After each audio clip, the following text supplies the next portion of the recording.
Hello friends, welcome back. If you want to reuse your old canvas, then we have a very simple method which I am sharing here. This is my old painting which I don't want now. I want to make another painting on this canvas. So I will prepare this canvas for new painting with the help of gesso. Gesso is a white thick paste and you can get it from market very easily.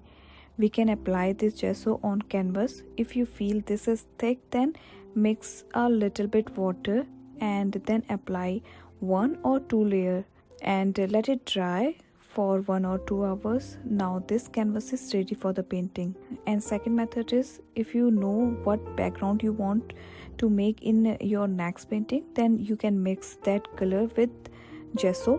Here I am applying yellow color with gesso, and now I will apply this gesso on the canvas, and the background is ready for the painting.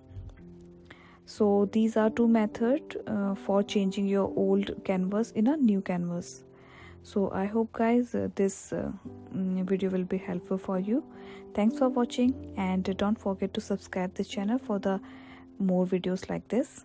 Bye bye.